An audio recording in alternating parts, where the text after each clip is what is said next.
Hello, my name is Brian Lawless, and I'm the Medical Director at the Elliot Hospital Center for Orthopedic Excellence. I'm also one of the hip and knee surgeons who operates here routinely. Having an understanding of what this process entails, from the preoperative preparation to the procedure itself and to everything that follows in the recovery period, can help decrease your concerns, make the process go more smoothly, and ultimately lead to a wonderful outcome. Whether it be me or any of your other talented surgeons, your nurses, your physical therapists, and your case managers, we all believe strongly that providing accurate patient expectations can improve your overall experience. What's to follow is meant to be an outline of what your experience will be. If you have any specific questions, please don't hesitate to reach out to your surgeon's office and have those addressed promptly. Hopefully, you're looking forward to your shoulder surgery and getting on the road to recovery that will ultimately lead to improving your quality of life. Shoulder surgery can be a big undertaking and sometimes come with some anxiety. That is completely normal.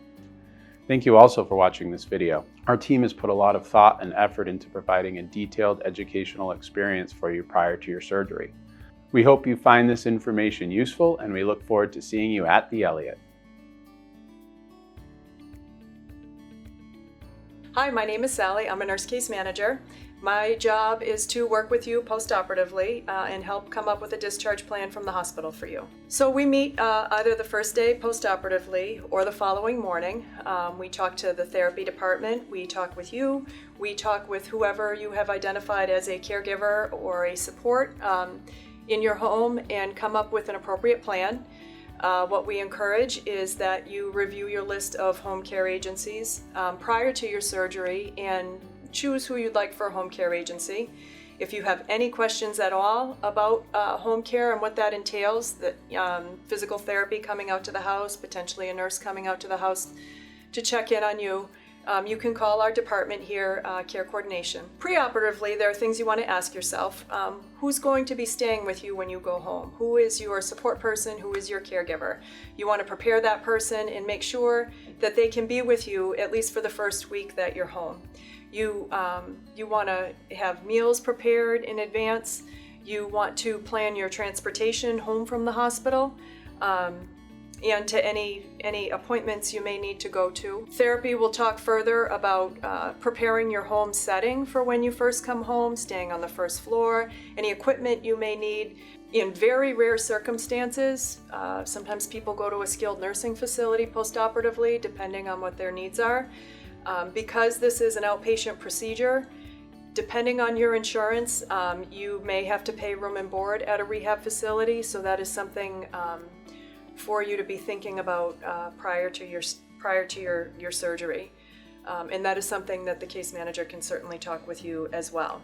In terms of, I'll go back to your hospital stay and how long you'll be here, that will be something I encourage you to speak with your surgeon about prior to your surgery, how long they think you'll be in the hospital. But again, it tends to be either a same day or the following day heading home with home care. In the rare circumstance that you do need a facility following your surgery, you have a list in your packet. Please review that list. Think about 3 facilities that you would prefer to go to. We would try our hardest to get you a bed at the facility that you choose.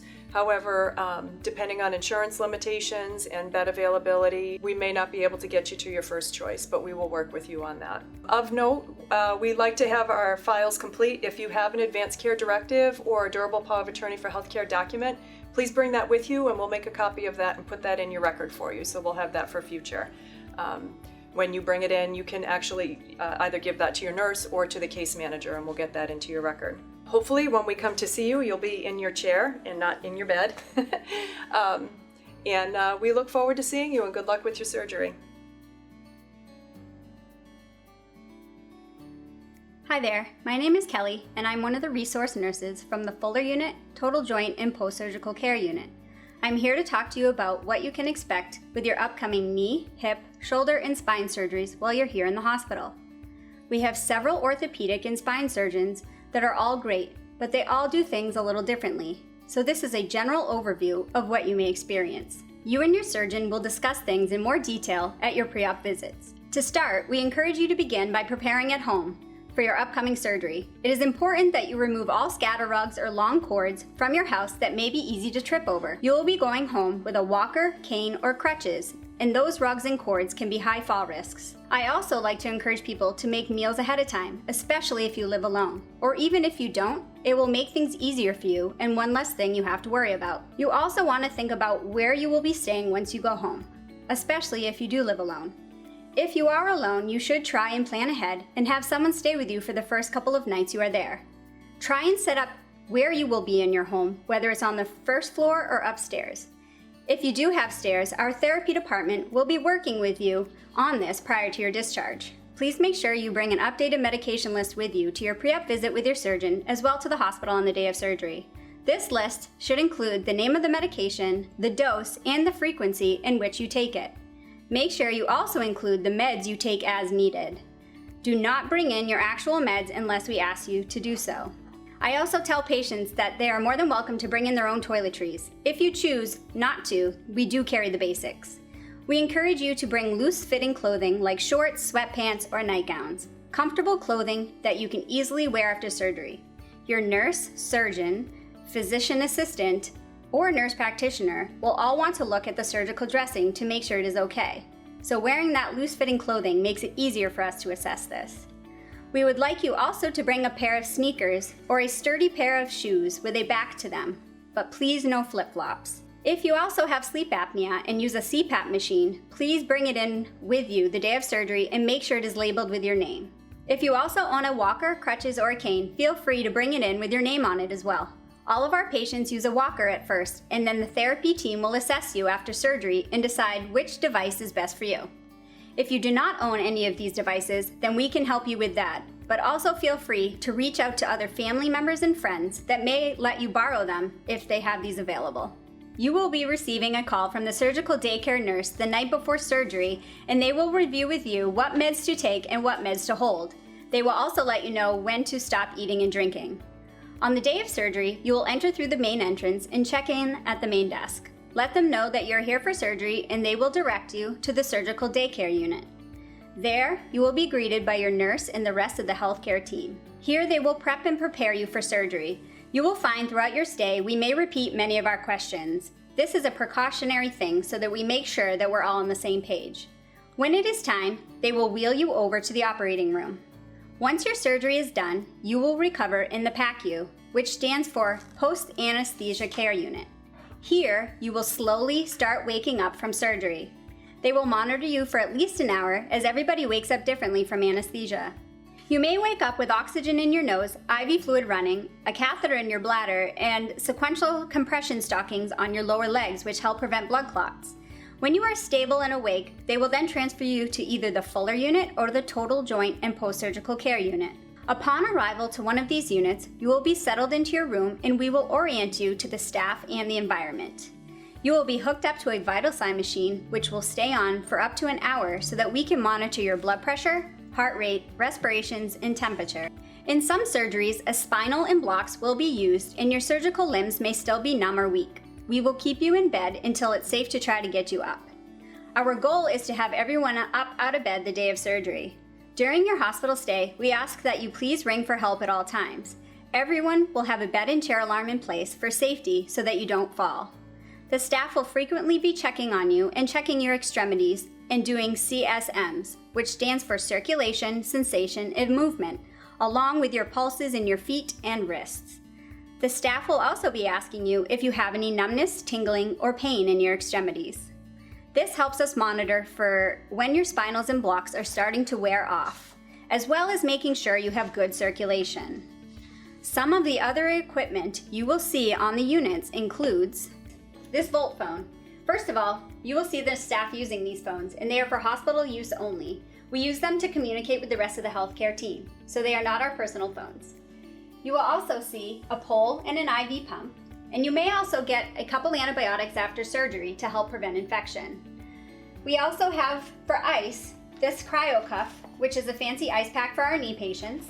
And if you're having a hip or a spine surgery, we will give you some of these ice packs.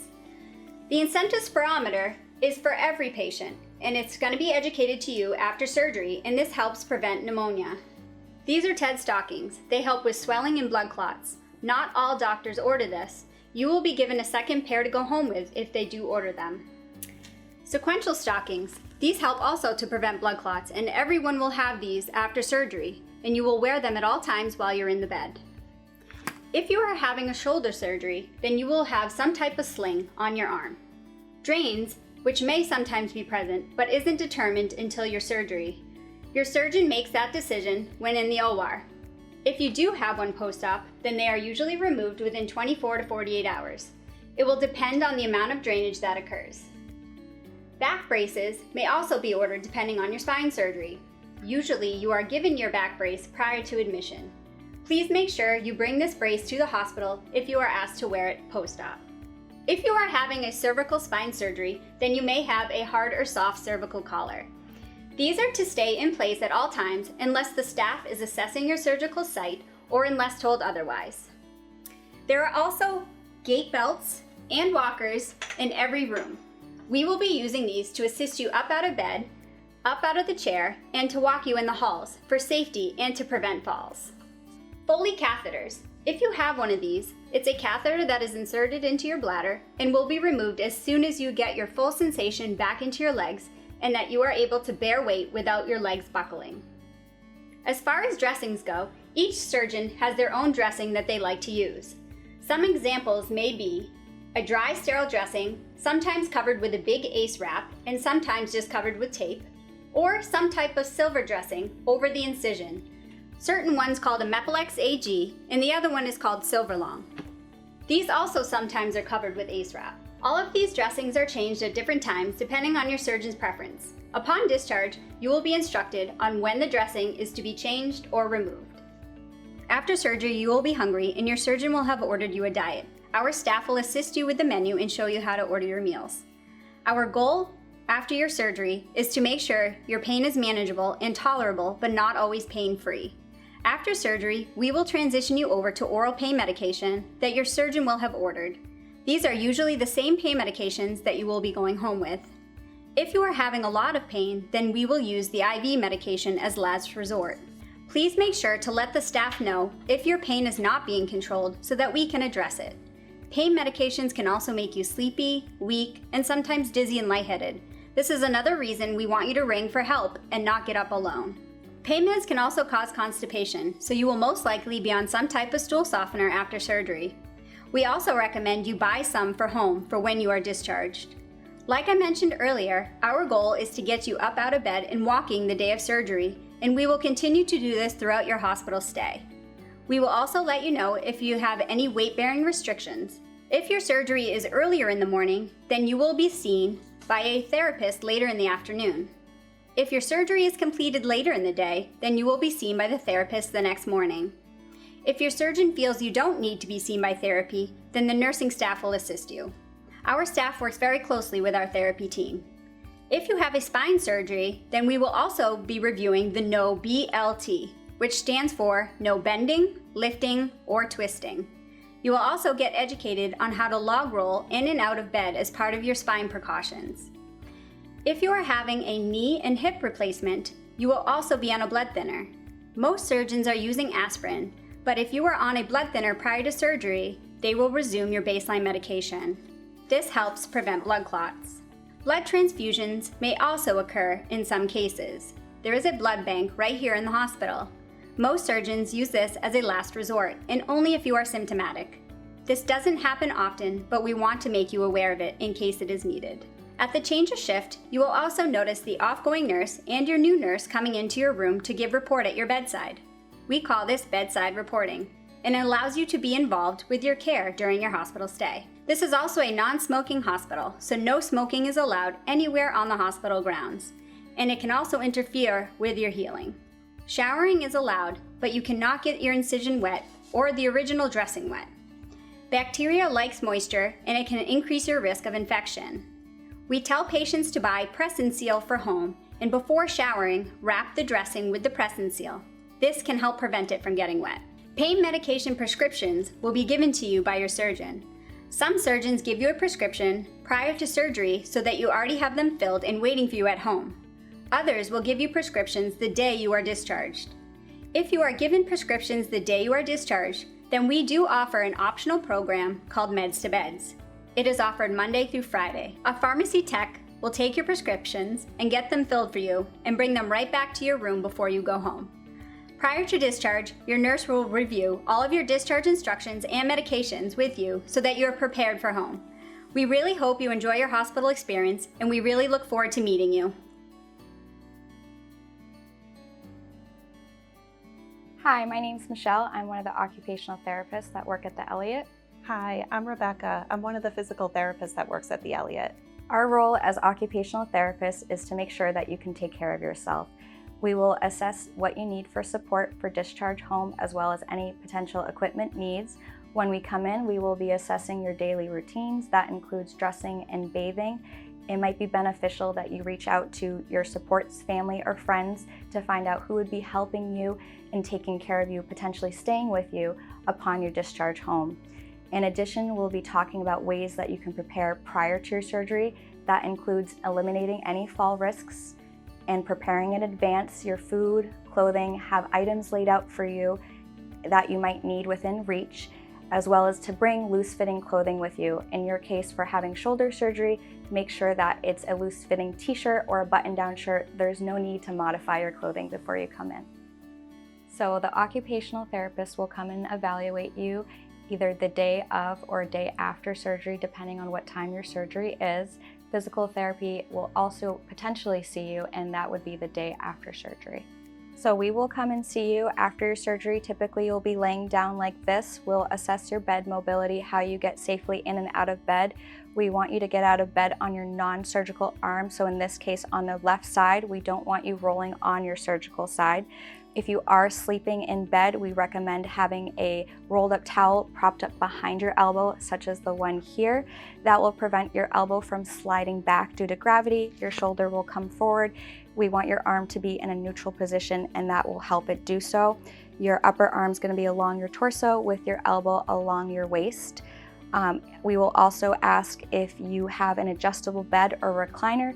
We do find that it's a little bit more comfortable for you to be sleeping in an upright position as opposed to laying down flat.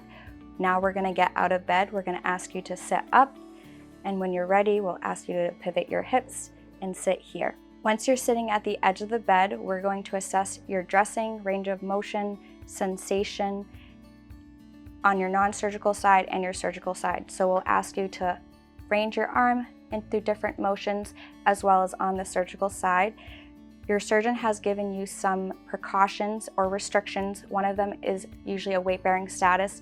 Most of the time it is non-weight-bearing on that surgical arm, meaning that we don't want you leaning onto that forearm, in this case on the right arm, or pushing, pulling through that arm. First thing that I will do is we'll talk about how to take the sling on and off. So with your good arm, you can undo this strap here, the Velcro strap that goes around your neck, bring it behind you, and then we're going to gently take your surgical arm out of the sling. While we're here, we'll assess the range of motion on the surgical side. Can you move your elbow? Can you bend your wrist, wiggle your fingers? Like I said, if that nerve block is still in effect after surgery, you might not be able to do so, and we'll work with you through that. Some of the exercises we will go over with you as well. Those are listed in a packet that we will talk about in detail, include making a fist with your hands, opening and closing, moving the wrist, as well as ranging the elbow. You might need assistance to do that after surgery. We'll not have you move the shoulder whatsoever.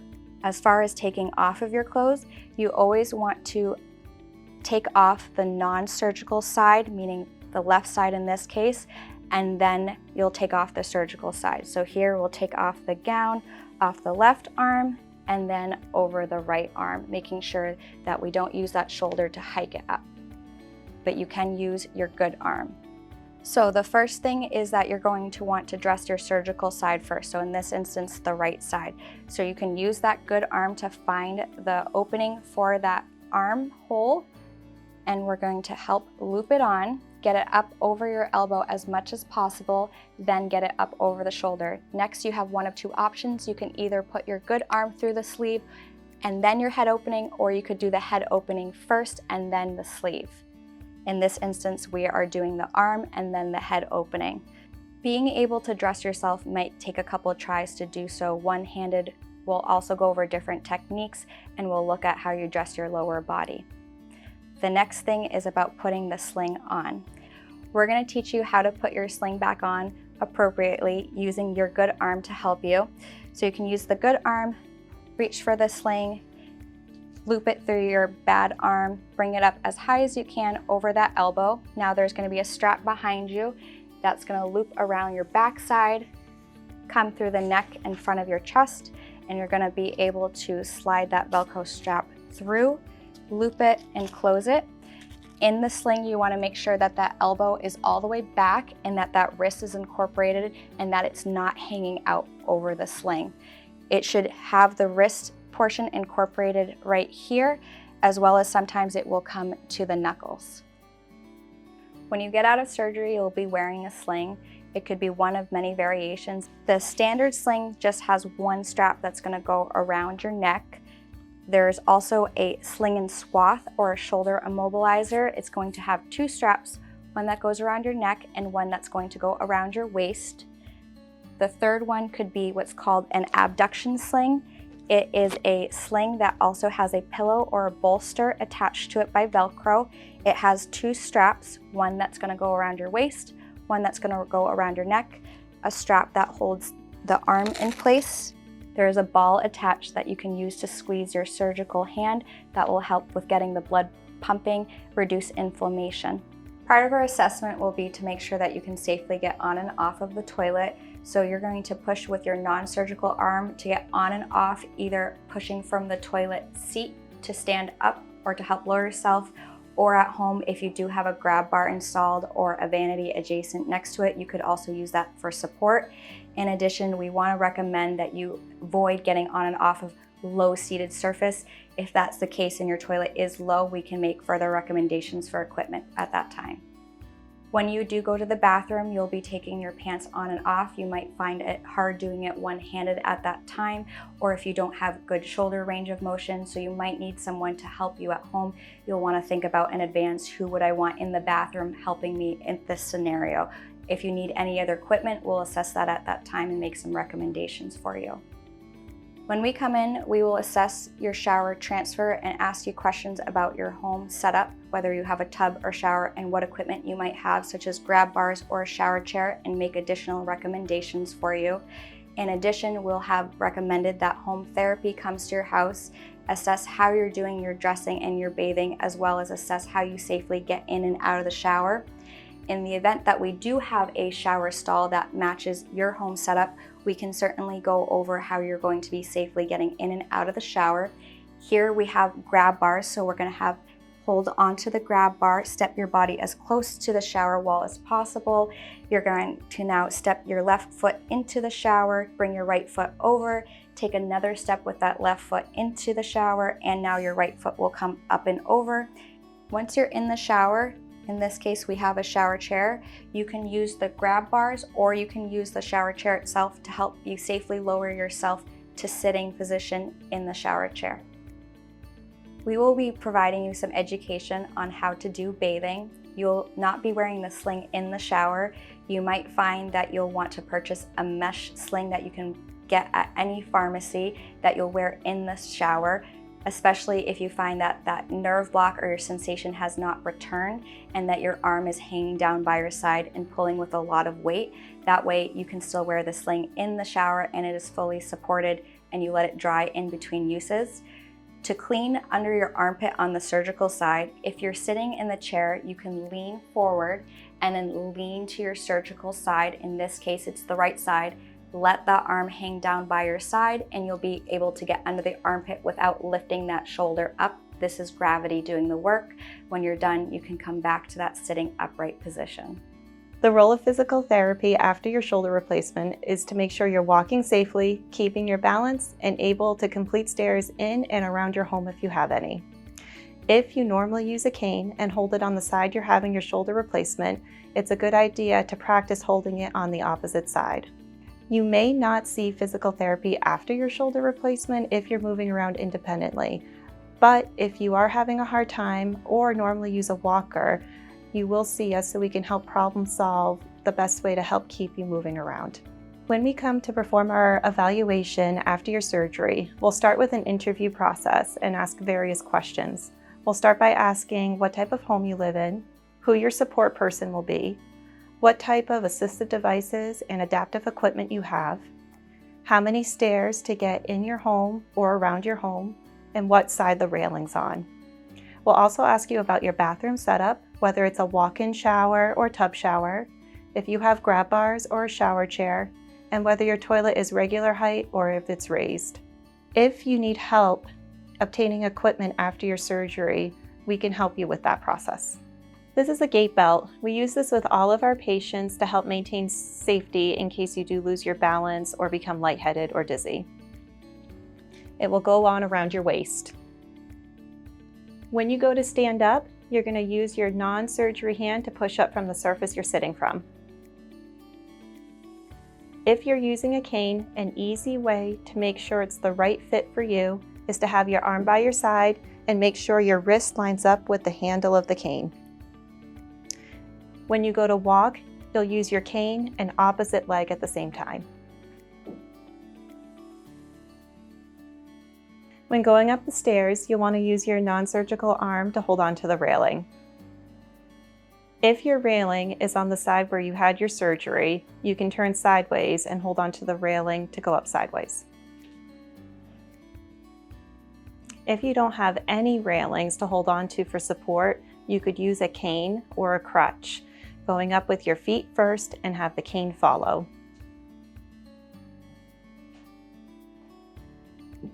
For coming down the stairs, you'll come down with your cane first and then your feet.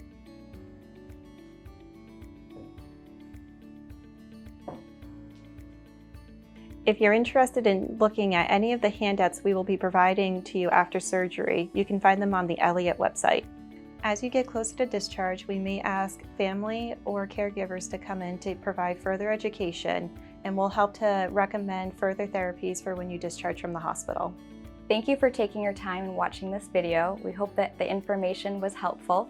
We hope you have a great experience, and we'll be seeing you soon. Hi, my name is Dave Arndt. I'm one of the anesthesiologists at the Elliot Hospital in lovely sunny Manchester, New Hampshire. I'm here talking to you today to go through some of the processes behind the anesthesia for various orthopedic procedures. Typically, you come in, you meet your whole team for the day, your anesthesiologist comes and speaks to you, goes through your history with you. You'll meet a nurse anesthetist as well. We do use a care team model here at the Elliot Hospital. That means that an anesthesiologist works with one or more nurse anesthetists, up to as many as 4 at a time, and it's a great model. When I came out of training many years ago, I never thought I was going to be working with other people in that fashion, but I've actually really enjoyed it. It's a great way for a couple professional sets of eyes and hands to be involved in every patient's care. It also allows me to see a lot more patients through the course of a day, and so I get to see total shoulder arthroplasty. Now, this is a big surgery, which isn't to say that all joint replacements aren't big surgeries. They are. But shoulders in particular are pretty richly innervated joints, and I'd say the pain after a shoulder arthroplasty can be quite significant. A fair amount of what we're doing as anesthesia providers when we take care of patients is battling pain in whatever way we can. For orthopedic procedures in particular, we have the ability to do nerve blocks that make parts of your body numb, in this case your shoulder. So typically before a shoulder arthroplasty, we'll do what's called an interscalene block, and we perform that in a dedicated block room before going to the operating room. The block room is set up with all the equipment we need for doing nerve blocks, and it's also staffed by nurses who are accustomed to helping us do nerve blocks, so it's a nice, smooth process. It's a great team. We all work real well together, and we're going to jump all over you and get you going. Now, when we do the nerve block, we do it with you awake prior to going to the operating room, but you are sedated, so you're very comfortable and very relaxed. I like to tell people that I have 2 very important goals for all of my patients. One of them is to keep you safe, of course. That's number 1 on the list. But the second thing is I want every single patient that I take care of to walk out of this hospital saying, wow, what an amazing anesthesia team. And how I get you from point A to point B doesn't really matter at the end of the day. And we have wonderful medications that help us do that. So prior to performing your nerve block, you're going to get some great sedation in your IV. The interscalene block is actually performed here on the side of your neck. We use an ultrasound machine, which is a machine that uses sound waves basically to look at structures under your skin. The probe is smooth like my finger, and we basically put it against the side of your neck here. We put some local anesthesia in the skin back here, and we go through that numb spot with the block needle. Now we're targeting some nerve roots that we can see on end that look like 3 dots on top of one another, so we call it the snowman. Not very imaginative, I agree, but nevertheless, that's what it's called. And we get in there, we get very close to those nerve bundles, we put medicine all around them, local anesthetic, much like what you get at the dentist. In this particular case, however, we also are using a newer local anesthetic agent. It's a repreparation of an old anesthetic that we've used for a long time. So bupivacaine is a local anesthetic that's been around for a very, very long time. It's been used in lots of different applications in the surgical world. Some brilliant person, I wish it was me, but it wasn't, figured out how to encapsulate those local anesthetic molecules in these tiny things called liposomes, which are basically like microscopic soap bubbles. And so what you get is you get these soap bubbles, you get this big soapy mess in there, and these bubbles pop over time and give you a very nice time release effect from your blocks. So instead of only lasting 16 to 24 hours like a straight bupivacaine block might, this block actually lasts somewhere between 2 and 4 days. So it gives you a very nice start on pain management after your surgery.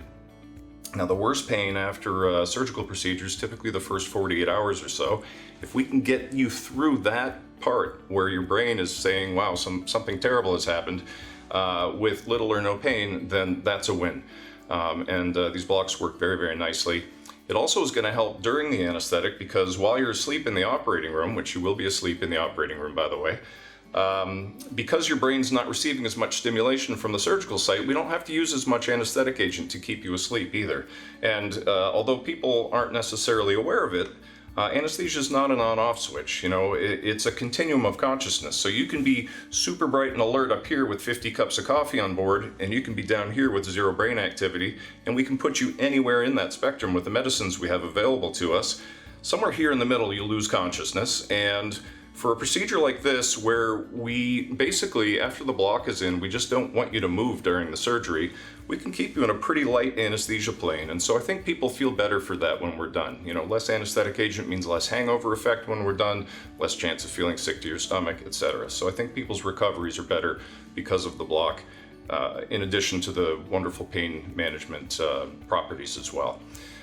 There are certain people who it's not necessarily a good idea to perform an interscalene block, specifically people who have significant lung disease. So people who have bad COPD, people, anyone with lung disease, bad restrictive lung disease. So people like that who are kind of on the border between feeling okay and not feeling okay on a normal day, it's not a great idea to do an interscalene block. When we do that block, we're actually also blocking the phrenic nerve, which is responsible for innervation of your diaphragm.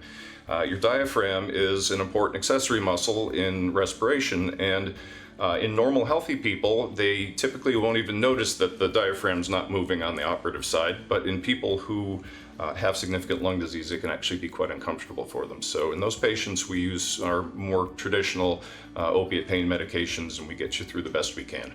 Thanks a lot for your time. I didn't get to see you today, but hopefully I'll see some of you day of surgery, and look forward to seeing you.